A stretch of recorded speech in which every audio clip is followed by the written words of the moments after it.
into it. So Sounds thank good. you so much. Thank you so much, Brian, for joining us. Um, Absolutely. and thanks everyone for tuning in for special episode 11 of Marketing for E-commerce Brands. Today I'm joined by Brian Linehan, the founder and director of Crooked Fence Marketing. And he brings over 10 years of experience helping seven-figure brands scale revenue through paid across all platforms, Facebook, Instagram, TikTok, and much more. So, Brian, do you want to fill the audience in on your background and sort of how you came to be where you are today? Yeah, appreciate that, Grace. So I kind of have been in marketing my entire career. I've been touched on every facet of marketing, whether it was like experiential. I worked for quite a while in the corporate world as well. Um, you know, how I got into kind of where I'm at now was a restructuring issue that was going on, with the corporate company that I was with. That was kind of my calling to say, all right, you know what? This is going to be my jumping off point. I'm going to go do my own thing. I really enjoy helping people, with their marketing and, seeing the results that they get as a result. Um, so that being said, I jumped off, was able to kind of offer, try to again, like kind of like anyone that's going to jump off and try to do their own thing, try to offer, everything to everyone. Over time, you realize that that's not tangible and that's not sustainable. Again, over time, you got to the point where I'm strictly running paid social ads for my clients right now. That does not include Google, that does not include email. I am very familiar with all of that, but that is not something that we're doing over here right now. Um, yeah, that kind of brings us up to current day, I guess. But that's kind of where I'm coming from. Obviously, I've known you a long time. Did a lot of my schooling in Boston. That's where we know each other. Um, but yeah, it's been a wild ride, but here we are. Exactly. And I can definitely empathize. When I started out freelance, I offered every service under the sun, and niching down is definitely the way. And I would say for our listeners too, niching down allows you to really speak directly to your audience and marketing. So I think the best place to really start our conversation off, because I dabble with a lot of organic strategy, and Yep, organic goes hand in hand with paid. So something absolutely. I've always found is that testing organic and moving it into paid works best. But I'm wondering how you recommend brands layer paid into an existing organic strategy if they already have traction or if they don't. Yeah, so I mean, like, I don't disagree with you by any means. I think you need to have both of these elements to have a, successful following, and then obviously to have, if you're going to be putting paid behind it, to have that success with that as well. I've definitely been on, working with different offers where, they want you just paid, and their page is not being regularly maintained or regularly, adding organic content to it, and it definitely shows. Like, you need to have that consistent flow of content on there. Um, it builds trust. It builds trust with with your followers, with your audience. So anytime someone's going to jump from a paid ad, and kind of check out the page and do their due diligence to kind of see what the brand's all about, they go on there and they see this two posts on the page that was created last week. That's not helping you. But yeah, it's definitely a bolt on, to your existing organic that's going to help, reach a wider audience too. So I mean, you have your organic that is getting in front of your existing followers. You're growing that organically and with other people kind of sharing your page and who you are. That's great. But the paid side of it, especially if you're selling online, is going to expand that audience tenfold. So getting in front of who it is that you're looking, that's similar to the people that are already following you. There's multiple ways to do this. We can get into that later, but um, yeah, again, traction, is great. Organically, what I say? Oh, you're limited to your account following. I already mentioned that. Um, but yeah, I mean, you can also monetize, what you're doing organically as well. So if you find that, certain content is resonating well with your audience, um, you can duplicate that into like your paid ads manager and kind of launch that on a paid side of things. There is also a way too that you can actually go in and grab the post ID of that content and then actually bring that post ID into the ads manager and actually monetize that. And again, if that's already got social engagement on it, that should take off pretty easily, if you ask me. Yeah, that's an absolute great tip. I used to do that for some e-commerce brands as well, using those post IDs, making sure you get to keep all the engagement because this makes Yep. it so much more. I also like the point you made about the audience because I feel like I totally agree with what you said about, organic builds the trust, paid gets you just so much more reach. And I think there's something to be said about paid data. I dig into a lot of organic data, but paid data is just like a minefield of good nuggets. So Yeah. that's something to note as well. What would you say the difference in approach is to paid versus organic, like integrating your paid with your organic, e-commerce versus, say, lead gen? Yeah. So when it comes to ecom and lead gen, on the paid side of things, it's essentially the same process. Ecom obviously is just doing that direct sale. It should be like, someone sees your product, they either want it or they don't, or, again, buyer behavior is going to kind of vary from person to person. A lot of times this is the kind of the way I kind of break out like, your Meta and Instagram and all your top of funnel paid social side of things. You are running something to an audience that may or may not know that they want or need your product already. Next step from them is they either buy because they like, oh wow, everything aligns, the messaging, the creative, who you're getting in front of, all of that aligns, and they're like, yes, I need that. Next, if that's not happening, buyer behavior. Next thing, what do you usually do? They're going over to Google and searching it. So, um, keeping that in mind, obviously, then you're setting up your remarketing campaigns as well to try to get back in front of those warmer audiences that have already kind of touched on you there. Um, Lead gen, again, same idea on the paid side of things, but that sale isn't happening immediately. You're bringing those people in that are going to be closed on the back end. So again, talking to that avatar that you want to get in front of. But again, bringing them to opt in from that opt in page to the back end sales. And, that's when you have everything kind of lined up with your client or if you're doing it yourself, um, to have the sales being closed on the back end. So, 100%. I think that's something in terms of expectations, making sure anybody in the B2B space understands that this is a long game, yep. especially with paid or organic. It's a long game. It's not going to happen as fast as slower burn, but still just as important. So, what would you say the most common mistakes that you see are when brands first approach paid ad versus those who are already in the game, running ads and ready to scale? Yes. So this is a very, yeah, very, Loaded question. yeah, seriously.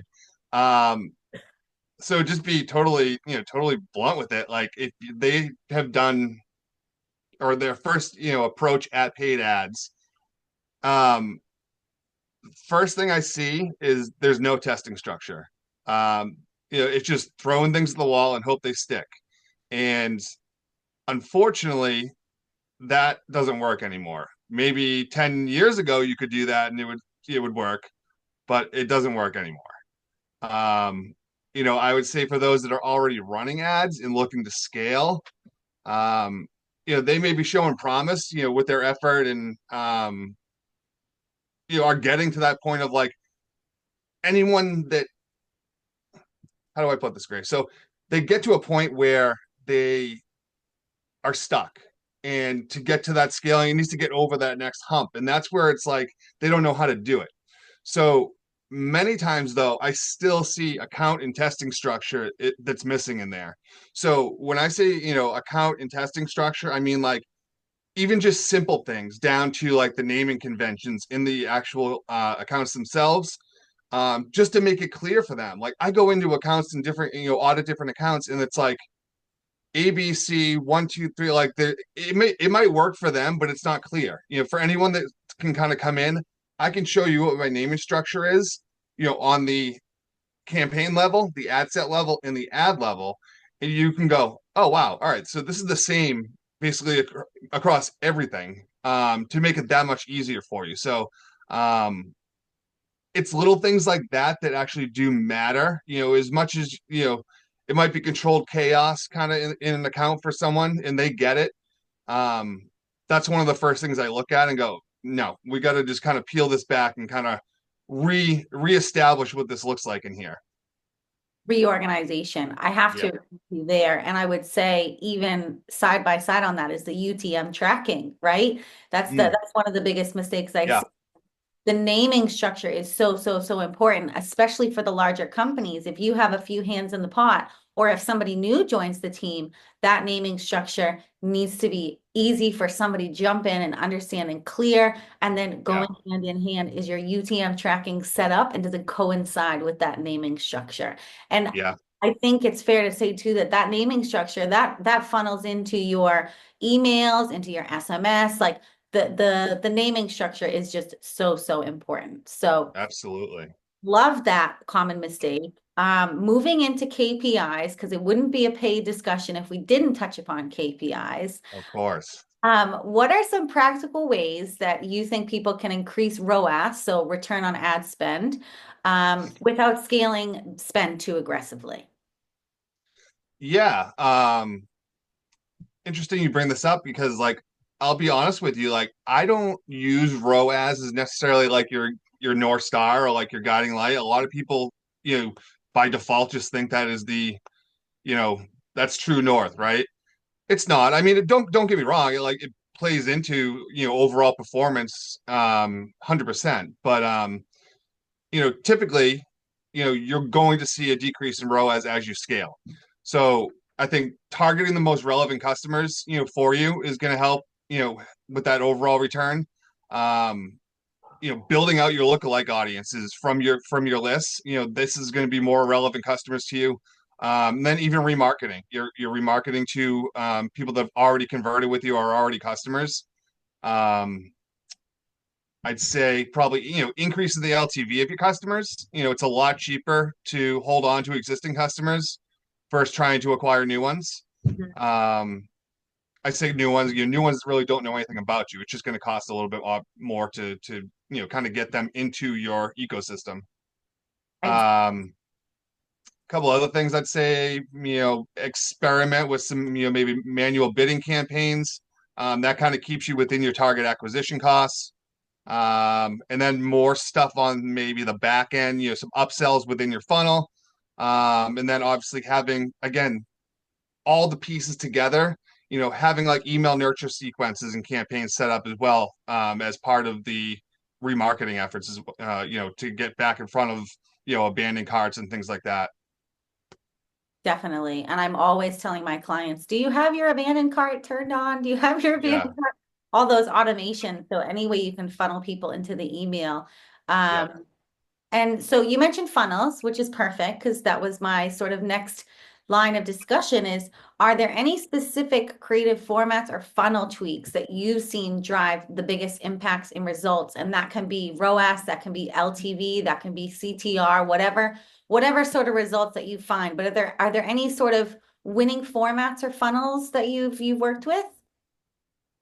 So formats of the funnel itself, or like, so I look at like creative formats. So I'm thinking more like, your video versus like static or something like that. Is that kind of where you're going with it? Yeah, so creative formats. I guess when I mean funnel tweaks of like, has there been a small tweak that you look at the funnel and you're like, oh, you're missing this additional part to the funnel or anything Oh like that? yeah. I mean, there's definitely pieces of that happen all the time with clients. I mean, like just one for instance I was working on, recently where, it was a lead gen and they come in and it was for like an accounting service. So they come in and submit their information, that counts as a lead. Then they got to set up a call with the back end for sales.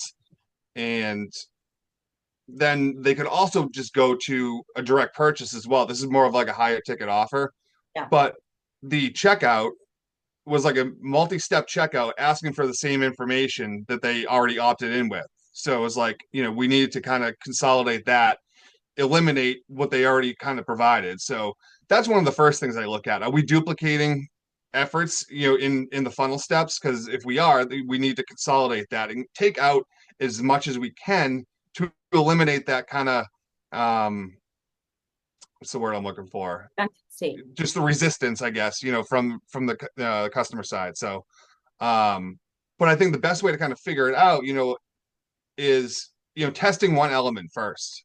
So don't just kind of change a bunch of things and say, all right, let's see what happens. So one variable, change one variable at a time. That way you're going to know exactly what's working and what's not. Um, and that's going to give you kind of a lot better answer, and you can feel good about making the change and say, okay, everything's moving a lot better now within the funnel. Conversion rate is back where we needed to where we need it to be. So yeah, I'd say that is probably the biggest thing.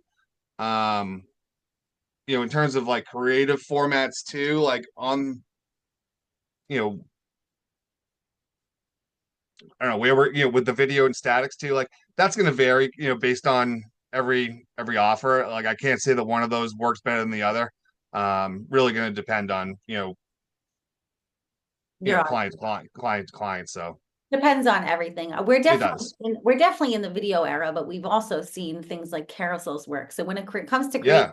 I would say going back to your point about making sure you test with one variable. So Yep. if you're going to change the caption, only change the caption, test the caption. If you're going to test video versus photo, test video versus photo.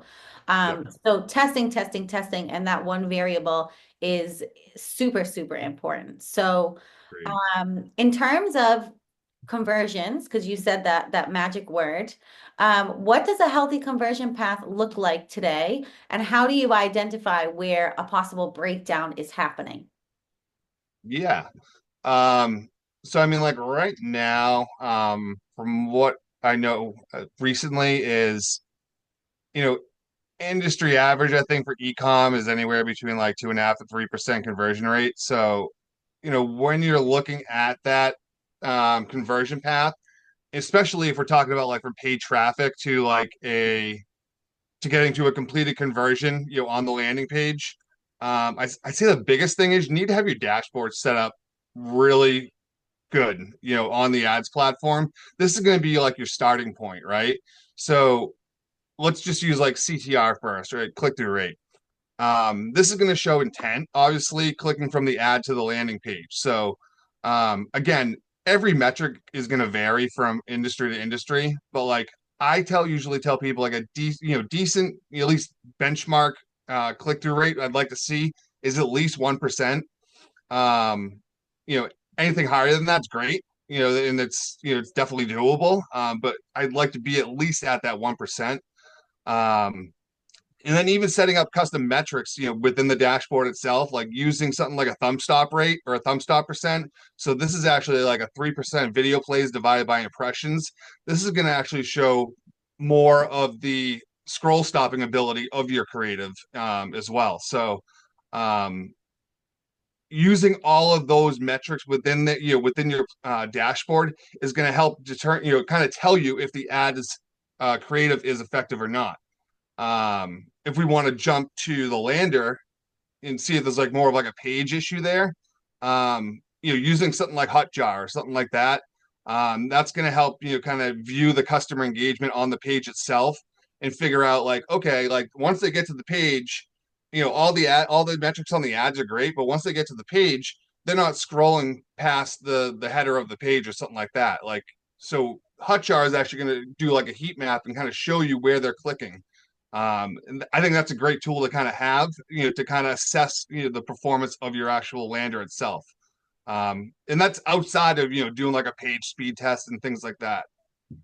I love Hotjar. I'm a big fan of Hotjar. They're Yeah. good for, if you're pushing through to any landing page. And I think you made a great point as well that just sort of reminded me. It's like also doing quality assurance and customer journey testing. So whether that's in-house or outsourcing this is also kind of a perk to when you give your employees a discount to if you're an e-commerce brand selling products, you have your employees then shopping on the website. So if you're not doing, which should be some quality assurance and testing that funnel journey from either a paid ad or somewhere on your website, that could be also a place where the drop off is happening, but you won't know that unless you actually experience what the customer is experiencing. So making Right. test those pass out and making sure all the tech aspects are working. Yeah. Um, There's just so much to it. And it's like, the biggest thing is like do one thing at a time to figure out what the issue is. I don't care what it is, whether it's testing ads, testing the page, like one thing at a time so that you can certainly look at something and say, yep, that was the issue. Exactly. Like you mentioned with the variable, you can't tell which variable it is if you have more than one. So Right. that is super, super important no matter what you're testing. Um, so if someone is unsure of whether or not they should invest in paid ads, what's a question or one question that they should be asking themselves? Do you have the budget and willing to invest? I don't know how many times, where, someone will come on and, we get going, it might be like again, this is more years ago, but like they come on and think that they're ready to do it. And, they spend a couple $1,000s, in a week, and I start scaling things up and they're like, whoa, whoa, whoa, what are we doing? I'm like, this is where we need to be. We talked about this, like $500 a day minimum to be spending here. And if not more than that, that's very easy to attain. So, um, I'd say the biggest thing is, do you have the budget you're willing to invest if, when it comes to paid ads? Um, and then if yes, I'd say, make sure you have someone that knows what they're doing so that you're not blowing budget. Um, that would be number one. That's very important, especially someone who understands the dashboards of all paid advertising. And I usually recommend people or businesses to do about 20 to 30% of their total of their total revenue. And 50% of that 30% goes to paid. Would you agree with me, or what's your sort of budget breakdown for brands? Yeah. You said, sorry, give me your breakdown again. Yeah, so I usually say 20% if you're Right. average, 30% if you're launching and going hard. So 30% of your annual revenue, and then 50% of that marketing budget is going to go to PPC. Would you say that's about right? Yeah, I mean, again, then when we say PPC too, like that's all encompassing for like social and Google and things like that too. Yeah, Yeah, 100%, 100%. Like you got to, if you're gonna commit, you got to commit fully to it. So, you're not gonna hit the sales that you're ideally looking to hit with anything less than that. You're gonna have to spend money to make money, as they say. totally agreed. And we know that paid, you have a ton more data to work with. Like you said, you have a ton more audience reach. So it's definitely worth it. We know that it's worth the investment, and you can always start small testing, but you have to Yep. be willing to put money in the pot for it to give back to you. So awesome. Well, we've only got a few more minutes left. So, would you like to tell everybody if anyone wants to work with you, how do they find you? Do you have any specials going on? Take the floor, tell us. Yeah, I mean, definitely open to talking with anyone that's interested. My expertise kind of varies across the board. As we talked about with ecom, we talked about lead gen. So, I'm not limited to a specific niche, so to speak. My niche is paid social.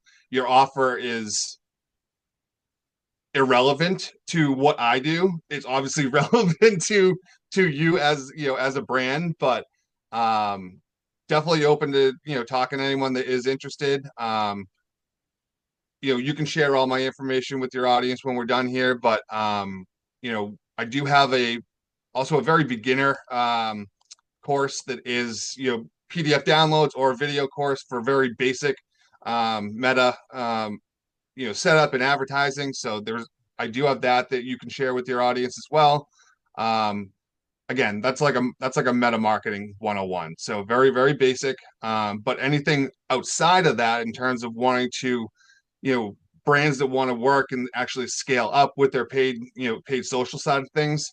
Um, I'll have Grace share the information. We can set up a time, kind of go from there. Yeah, awesome. So if you're watching on YouTube, like the video, subscribe, and down in the comments, down in the description, I will be dropping all of Brian's links and how to get in touch with him and how to download that Meta Marketing 101 PDF, because that does sound really great for anyone who's interested in exploring the meta world that is PPC. So thank you so much, Brian. And so if anyone else watching is looking to integrate your paid into your marketing strategy without wasting any of your budget, or if you're not sure where to start, Brian and I can definitely help point you in the right direction. Or if you're listening and you're thinking, we need this, but we just don't have the bandwidth to figure it out, let's talk. Drop us a DM, get in touch. And thank you so much, Brian. I look forward to chatting again soon. Absolutely. Appreciate it, Grace. All right. Thanks everyone for tuning in, and we will see you next time in Marketing for E-commerce Brands.